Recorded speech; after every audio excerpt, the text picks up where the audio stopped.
नमस्कार, स्वागत है आपका खास खबर में और मैं हूं आपके साथ दुर्गेश पांडे। खास खबर में आज हम बात करेंगे सरकार को किसानों की ओर से मिली चेतावनी के बारे में। किसानों ने एक बार फिर से सरकार के खिलाफ मोर्चा खोल दिया है। पंजाब और हरियाणा के हजारों किसानों ने एक बार फिर से सरकार की चिंता बढ़ा दी है। हरियाणा के और पंजाब के किसानों ने सोनीपत में कुंडली बॉर्डर से पहले राजीव गांधी एजुकेशन सिटी में महापंचायत का आयोजन किया और सरकार को चेताया कि और साथ ही राष्ट्रपति के नाम ज्ञापन सौंपा।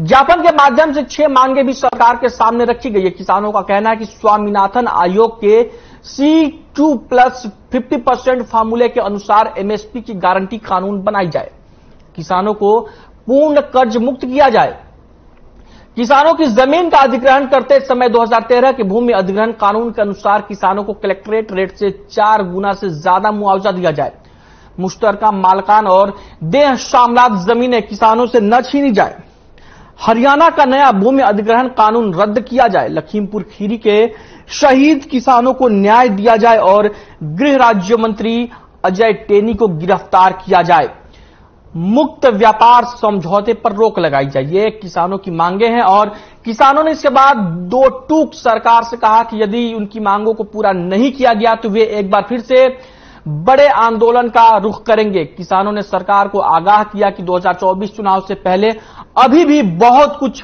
हो सकता है।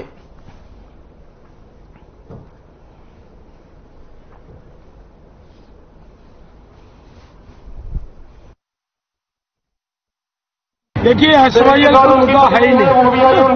ये पॉलिटिकल लोगों का खड़ा किया हुआ पंजाब और हरियाणा को लड़ाकर रखने का एक षड्यंत्र है। अगर ईमानदारी से हरियाणा को पानी देना है, राजस्थान को पानी देना है और पंजाब को भी पानी देना है तो फिर एक ही रास्ता है कि अगर ईमानदारी से वो ये काम करे जो उन्होंने शारदा जमुना चैनल का प्रोजेक्ट बना है, वो तो कहने की बात नहीं है और में बड़ी बात है। वो प्रोजेक्ट बन चुका है, जो प्रोजेक्ट बना हुआ है उसी प्रोजेक्ट और कहीं न कहीं जाने में हम भी सरकार का साथ दे रहे हैं। किसानी हमारे बहुत सारे किसान जो 750 किसान शहीद हुए थे, ये टोकन बेचकर हम तो पता नहीं क्या कुछ कमाएंगे, ले गए थे, लेकिन आज कुछ हमारी जेब में आएगा कि नहीं। तो आज उनका शहादत मंसूबे में कामयाब हो बनाने के लिए आज फिर यहाँ सिंगल बॉर्डर पर इकट्ठे हुए हैं। पंचायत में हमें 11 दिसंबर से वोट से उठ करके हम जब किसान घर गए थे, विजय दिवस के रूप में मनाने के लिए इकट्ठा हुए। सरकार ने जो वादा खिलाफी की है उसको एक चैलेंज देने के लिए आज हम यहाँ उपस्थित हुए हैं कि किसानों से दिल्ली अभी भी दूर नहीं है और जब किसान अंगड़ाई लेंगे तो दोबारा से दिल्ली को चारों ओर से घेर लेंगे और जो भी वादा खिलाफी सरकार ने हमारे साथ की है और एमएसपी के लिए आगामी रणनीति बनाने के लिए आज किसान यहाँ इकट्ठा हुए हैं और यहाँ से जो एक मांग पत्र हमारे महामहिम राष्ट्रपति जी को सौंपा जाएगा। हमारे जो कार सेवा वाले बाबा अमरीक सिंह जी पटियाले वाले हैं, उन्होंने यहाँ पर 2 एकड़ जमीन खरीदी और 1 एकड़ और जमीन है जिसका बहना हुआ है, लेकिन सरकार ने उसमें दखलंदाजी करते हुए दफा 4 का नोटिस लगा दिया, रजिस्ट्री लगा दिया। और हम सरकार को ये चेतावनी देना चाहते हैं कि ये जो जगह खरीदी जा रही है, इस जगह में उन शहीदों की जो है प्रतिमा बनेगी, उनकी यादगार बनेगी और आगे के लिए यहाँ पर गुरुद्वारा भी बनेगा। तो किसान एक बार फिर से सरकार के साथ टकराव की ओर बढ़ते नजर आ रहे हैं। किसानों ने साफ तौर पर सरकार को चेतावनी दी है कि 2024 के चुनाव से पहले बहुत कुछ हो सकता है। आपको बता दें कि 2024 में जहां लोकसभा के आम चुनाव होंगे वही हरियाणा में भी विधानसभा के चुनाव होने हैं। तो 2024 काफी अहम है केंद्र सरकार और हरियाणा में राज्य सरकार के लिए और इसी को लेकर किसानों ने चेतावनी दी है। किसान एक बार फिर से लामबंद होते दिख रहे हैं। 3 कृषि कानूनों को रद्द करवाने के बाद से किसान एक बार फिर से अपनी मांगों को लेकर एकजुट हो रहे हैं और सरकार की चिंताओं में इजाफा करते हुए दिखाई दे रहे हैं।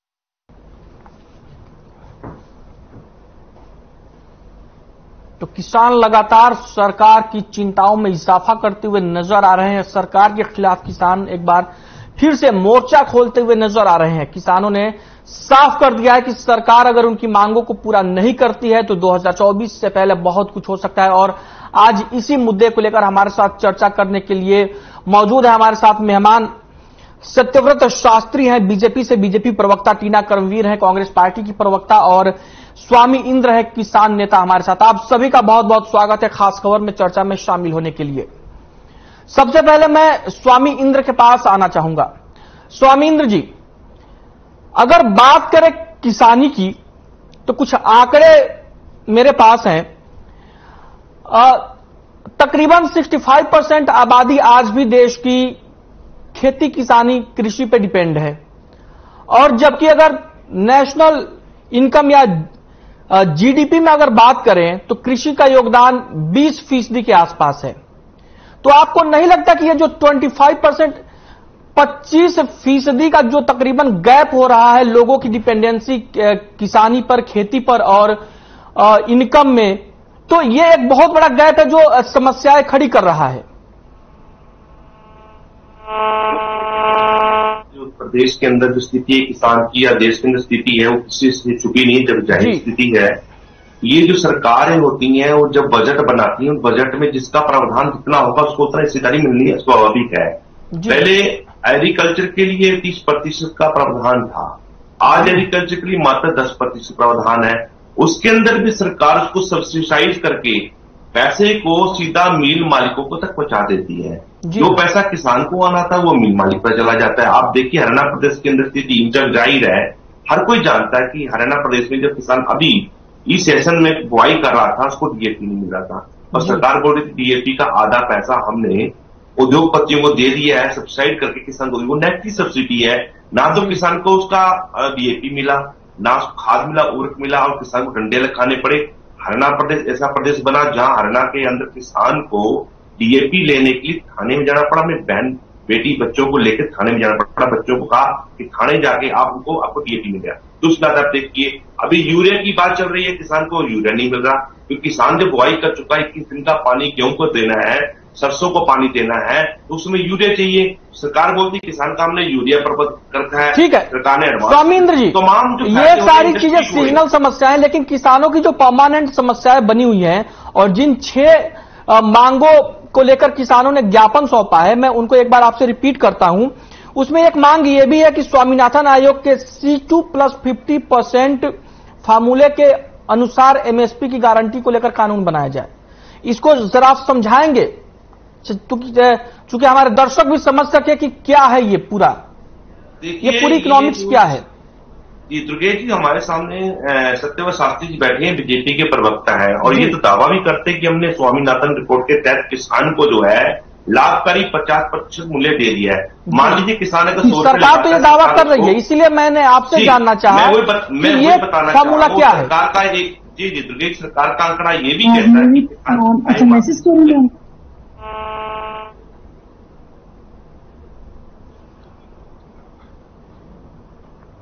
किसान की आय सरकार बताती 27 रुपए। 27 रुपए किसान कैसे गुजारा करे सरकार बता दे। 17 रुपए देने का सरकार काम करती, 6,000 रुपए जो प्रधानमंत्री जो निधि है वो सरकार देने का काम करती है। बताइए उससे सरकार किसान का क्या फायदा होने वाला है। अभी स्वामीनाथन रिपोर्ट की तो बात छोड़िए, खुद प्रधानमंत्री ने कहा था कि फरवरी 2022 तक किसानों की आय दुगनी हो जाएगी। सत्यव्रत शास्त्री जी बता दें ईमानदारी के साथ, बीजेपी के प्रवक्ता है और लगातार चैनल पर हम इकट्ठे रहते हैं, लगातार बात होती है, आज तक ये नहीं बता पाए कि क्या किसान। सत्यव्रत शास्त्री जी, आपको आवाज मिल पा रही है?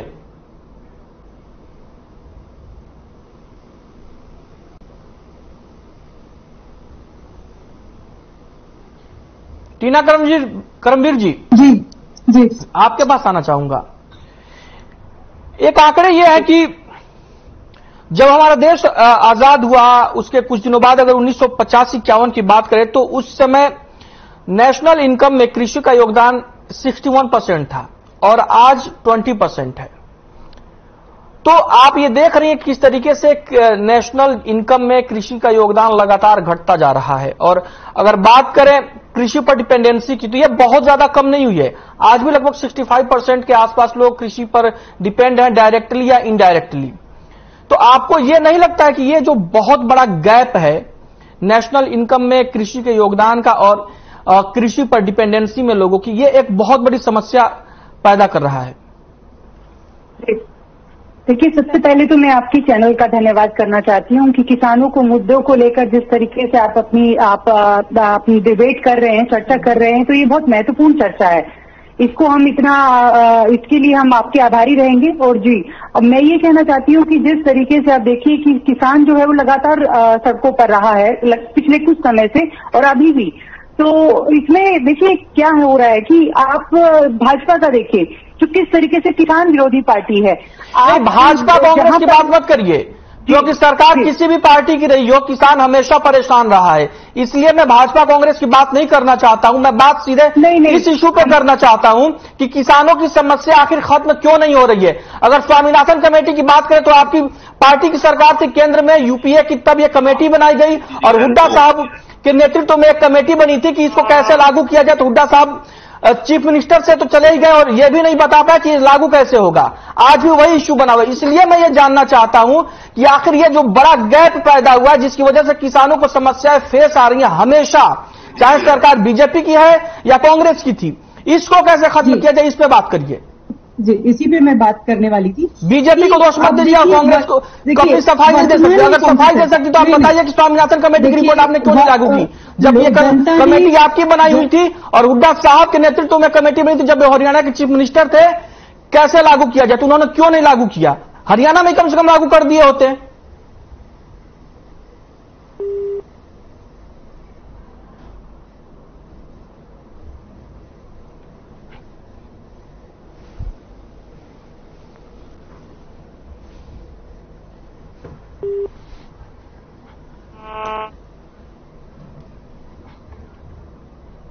किसानों की ये जो समस्याएं हैं लगातार बनी हुई है देश की आजादी के बाद से अभी तक,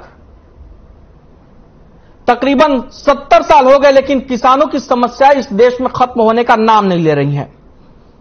आज भी हालात ये है, हमारे नेता, हमारे तमाम राजनेता, चाहे वो किसी भी पद पे हो, वो बार बार अमेरिका और यूरोप की बात करते हैं। अगर अमेरिका और यूरोप की ही बात करें तो वहां पर कृषि पर डिपेंडेंसी रोजगार के लिए सिर्फ 1 से 2% के बीच में है, जबकि अपने देश में इस वक्त भी तकरीबन 42% लोग रोजगार के लिए कृषि पर डिपेंड हैं। और बात हमेशा की जा रही है अमेरिका और यूरोप की, चाहे वो सरकार किसी भी पार्टी की हो। स्वामींद्र जी, आपको आवाज मिल रही है? जी नमस्कार जी, जवाब दीजिए। क्या ये बहुत बड़ी समस्या नहीं है जिस तरीके से ज्वलंत मुद्दा आपने उठाया कि विदेशों के नाम लेकर देश के अंदर वोट बटोरने का काम किया जाता है कि देश को सिंगापुर बना दिया जाएगा, देश की सड़कें जो है अमेरिका जैसी बना दी जाएंगी, और वास्तव में धरातल पे काम होता आप नजर नहीं आ रहा। आज मैं जिस क्षेत्र से मैं आता हूँ, हरियाणा के अंदर कुरुक्षेत्र जिले से, आज हमारा युवा यहाँ से सबसे ज्यादा जो बच्चा आईलेट्स करके विदेशों में पढ़ने जा रहा है। सो कारण यह है कि व्हाइट कॉलर जो रेवोल्यूशन आ चुका है, कृषि घाटे का सौदा न होकर अब जो मौत का सौदा हो चुका है। लोग जो है इसको समझ चुके हैं कि इसमें कोई फायदा नहीं होने वाला, क्योंकि सरकार की जो नीति है कृषि को लेकर, आप ये देखिए कि जब किसान को 2 पैसे कमाने का समय आता है, तो जैसे अब यूक्रेन का युद्ध चल रहा है और विदेशों में जो है गेहूं के जो रेट है ज्यादा है, तो सरकार ने एक्सपोर्ट नीति को बदल दिया ताकि किसानों को सीधा लाभ हो सके। शास्त्री हमारे साथ जुड़े हुए फोन लाइन पर। स्वामींद्र जी, आपको रोकना चाहूंगा। शास्त्री जी, आपको आवाज मिल रही है मेरी? हाँ, मिल रही है। आपका वो टीम से ना फोन नंबर नहीं मिल पाया हमने उनको, ठीक है, बहुत देर तक लाइन पर रहा। सत्यव्रत शास्त्री जी, सबसे बड़ा इश्यू ये है कि आज तमाम नेता, चाहे सेंट्रल गवर्नमेंट में हो या तमाम राज्यों में जो सरकारें चल रही हैं, आपकी ही पार्टी की अगर बात करूं तो दावा यह किया जा रहा है कि हम देश को अमेरिका बना देंगे, यूरोपीय देशों की कैटेगरी में ले जा रहे हैं। हमारी जीडीपी भी ब्रिटेन को पछाड़ के उससे आगे निकल चुकी है। लेकिन सबसे बड़ी समस्या यह कि हमारे किसान कब ठीक होंगे, किसानों की हालत कब ठीक होगी? वो बार बार सड़कों पे आ रहे हैं। इसको लेकर कब कुछ ऐसे नियम बनाए जाएंगे, कुछ ऐसे प्रावधान होंगे क्योंकि किसानों को भी राहत मिले? देखिए, इस विषय को इस देश का प्रधानमंत्री से ज्यादा कोई व्यक्ति समझने वाला नहीं है जी। हालांकि उन्होंने कई बार ये कहा कि इस क्षेत्र में बहुत काम की गुंजाइश है, पहले भी लोगों ने काम किया है, आज भी काम की आवश्यकता है और निरंतर काम बाकी स्तर पर चल रहा है, वहां यहाँ भी चल रहा है जी। लेकिन जिस मात्रा में काम की अपेक्षा की जा रही है या भावनात्मक बनाया जा रहा है, मैं एक बात कहता हूं किसान नेताओं से, 2014 से लेके आज 2022 हो गया, इससे पहले और उससे बाद की बातों को यदि तुलनात्मक अध्ययन करके निष्पक्ष रूप से देखा जाए तो किसानों के हित में बड़ी छलांगे खाई है जी। ये कहते हुए भी कि अभी गुंजाइश है, तो भी इस क्षेत्र में काम नहीं हो रहा या काम करने की मंशा नहीं है,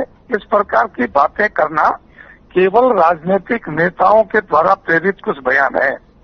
लेकिन यदि तुलनात्मक दृष्टि से हम देखेंगे तो भारतीय जनता पार्टी के नेतृत्व में प्रधानमंत्री नरेंद्र मोदी ने इस विषय में अपने प्रारंभ से ही काम शुरू किया है और यदि ये कोरोना ना होता, 2 साल की अर्थव्यवस्था का यदि गड़बड़ न होती तो इस विषय में और भी काम किया जा सकता था। सब जगह पिछड़े हैं, इसलिए ये पिछड़ा भी दिखाई देता है और ये पिछड़ा इसलिए दिखाई देता है कि बाकी सब सेक्टर्स में कमजोर था, इसलिए उसकी कमजोरी अभी भी दिखाई देती है, लेकिन ये दिखाई नहीं दे रही या इसके प्रति कोई पॉजिटिव रिस्पांस नहीं है, ऐसा भाव नहीं है। इस भाव को मान के चलना चाहिए। राजनीतिक बयान हो सकते हैं लेकिन धरातल पर भारतीय जनता पार्टी के यशस्वी प्रधानमंत्री नरेंद्र मोदी जी इस विषय में निरंतर आगे बढ़कर काम करते हैं और कर भी रहे हैं। शास्त्री जी, आप मुझे बताइए किसानों के लिए हरियाणा टीना सरकार ने करमवीर क्या किया, ये बता दीजिए। जवाब दीजिए आप। मैं आपसे सुन लीजिए मैं इसी बात को लेके आना चाह रहा था। उसको हरियाणा सरकार ने 2021 सितंबर में क्यों चैलेंज किया और हरियाणा में नया अधिग्रहण बिल लाया गया, उसमें क्या किसान की जो अधिकार क्षेत्र आपने बढ़ाया कि घटाया, ये बता दीजिए। सुन लीजिए सत्यव्रत शास्त्री जी को, फिर टीना करमवीर जी के पास जाएंगे, फिर उसके बाद आप बोलिएगा। देखिए आप 14 से लेके आज तक और 14 से पहले का 10 साल का कांग्रेस का या ओम प्रकाश चौटाला जी के टाइम की सरकारों का, हमने एमएसपी पर खरीदे जाने वाले अनाजों की संख्या बढ़ाई, उनकी मात्रा बढ़ाई, हमने बीमा का क्षेत्र जो था इलाके वाइज था, हमने एकड़ पर लेकर आ गए। हमारे द्वारा किसानों के मुआवजे की राशि देश के सर्वाधिक अधिक हमने की है। ये किसान के जोखिम फ्री करने के लिए उसके पशु को, उसको और उसकी फसल को, तीनों को सिक्योरिटी देने का काम भारतीय जनता पार्टी की हरियाणा और केंद्र की सरकार ने किया। ठीक है, आपको रोकना चाहूंगा। टीना करमवीर जी के पास में जाना चाहूंगा। टीना करमवीर जी, आप अपनी बात रखिएगा, लेकिन मेरा एक सवाल भी सुन लीजिए साथ में। क्या आपको ये नहीं लगता है कि कृषि पर डिपेंडेंसी जो है लोगों की और उससे जो आउटकम है, ये इसमें जो बहुत बड़ा गैप है तकरीबन 40% का, ये किसानों के लिए एक बहुत बड़ी समस्या खड़ी कर रहा है?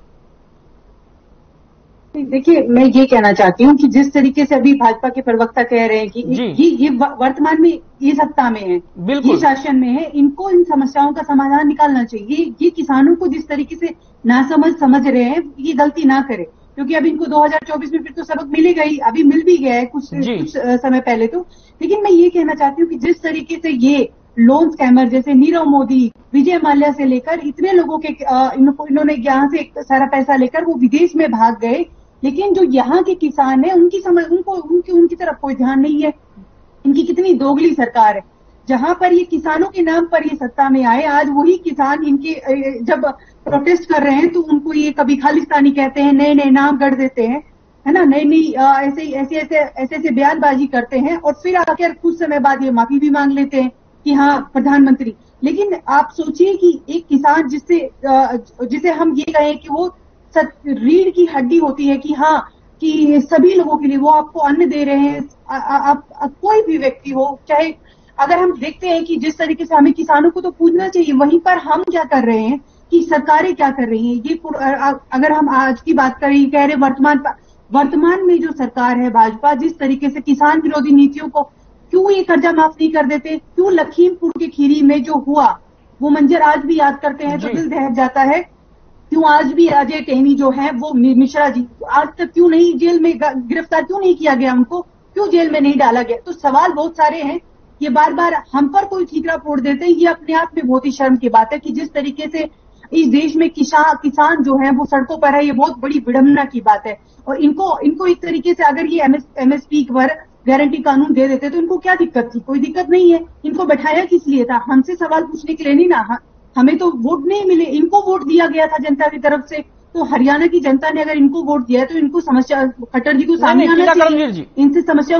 बात यह है कि हरियाणा की जनता ने इन्हें वोट दिया, देश की जनता ने इन्हें वोट दिया, वो ठीक है, लेकिन आपकी पार्टी भी सत्ता में रही है, ठीक है, तो आप एकदम से अपने आप को क्लीन चिट नहीं दे सकते। नहीं, क्लीन चिट नहीं दे रहे, लेकिन 8 साल से किसकी सत्ता है? सर आप बताइए मुझे। समस्या एक दिन में खड़ी नहीं होती है, और ये स्थिति अगर बिगड़ी है तो ये पिछली सरकारों की भी नाकामी है। सत्यव्रत शास्त्री जी, कौन है? आप ये चीजों को ठीक क्यों नहीं कर पा रहे? आप किसानों को भरोसा क्यों नहीं दिला पा रहे? आप कहते हैं कि हमारे प्रधानमंत्री पे, मुख्यमंत्री पर किसान बहुत ज्यादा भरोसा करते हैं, हमारी सरकार पर किसान भरोसा कर रहे हैं, तो ये बार बार किसान ऐसा क्यों करते दिखाई दे रहे हैं कि उन्हें सरकार पे भरोसा नहीं रह गया है? ये तो भाजपा के लोग बताए ना उनको। ये सत्यव्रत शास्त्री जी से मैं सवाल ले रहा हूँ। ये हमारी जिम्मेदारी तो आवाज। सत्यव्रत शास्त्री जी, क्या आवाज मिल रही है आपको? किसानों के साथ है जी। क्या कह रहे हैं सत्यव्रत शास्त्री जी? आवाज मिल रही है आपको? नीरव मोदी को सुनिए, विजय माल्या को क्यों लगाया बताइए आप विजय माल्या को, नीरव मोदी को यदि बीजेपी की प्रोडक्शन बताएंगे तो जरा टीना जी बताएंगी कि इनके किनके समय में दिया गया था लोन ये, और अंतर्राष्ट्रीय संधियों के अनुसार कैसे अपराधी को पकड़ लाया जाता है और कितना उनके द्वारा ले लिया गया। अरे आपको जानकारी लेके आने वाला था सर, बताइए शास्त्री जी, जवाब दीजिए इस बात को। आपको निबंध पढ़ने की आदत है, आपको लॉजिकली किसी बात को कहने का अभ्यास है, बताइए जवाब दीजिए जनता को। अरे आप टीना जी, आप एक बार इस बात को देखो, नीरव मोदी के द्वारा या विजय माल्या के द्वारा देश के खजाने पर की गई चोट का जो है वो। शास्त्री जी अपनी बातों को जल्दी कंप्लीट करिएगा, टाइम नहीं हमारे पास ज्यादा। आप पूंजीपति पार्टी है, पूंजीपतियों की पार्टी है, इसीलिए इस तरीके की गुमराह कर रहे हैं जनता को, किसानों को भी गुमराह कर रहे हैं। ये एक ऐसा कार्टून बैठा लेते हो आप, आगे दिन को निबंध पढ़ने से ज्यादा और कोई समझ नहीं है। आप इस तरीके से मत बोलिए चैनल पर आकर। स्वामीन्द्र जी, नहीं है, तमीज से बात करिए। आप किसान नेता हैं, आपको किसानों की समस्याओं की ज्यादा समझ होगी, ये मेरा मानना है। ये आपको नहीं लग रहा कि जो आउटकम है और जो वहां पर लोग लगे हुए कृषि में, ये भी एक बहुत बड़ी समस्या है किसानों की। इसको पाटने के लिए अगर सरकार दूसरे सेक्टर में रोजगार दे, जो कृषि क्षेत्र पर ज्यादा दबाव है रोजगार का, उसको कम किया जाए तो भी समस्या का कुछ हद तक समाधान हो सकता है, कुछ हद तक। देखिए दुर्गेश जी, पहली बात तो मैं आपकी बात को बड़ा करता हूं और इस बात को समझना होगा, जब सरकार निर्वाचित होकर आती है सरकारी मशीनरी द्वारा, उसके बाद आने के बाद सरकार क्या कहती है, सरकारी दायरे जो है कमी है हमारे पास। बहुत बहुत धन्यवाद, आपने हमारे साथ चर्चा में हिस्सा लिया। टीना कर्मवीर जी आपका भी बहुत बहुत धन्यवाद। सत्यव्रत शास्त्री जी आपका भी बहुत बहुत धन्यवाद, आपने अपना बहुमूल्य समय दिया हमारे साथ चर्चा में शामिल होने के लिए। तो फिलहाल के लिए खास खबर में इतना ही, मुझे दीजिए इजाजत, नमस्कार।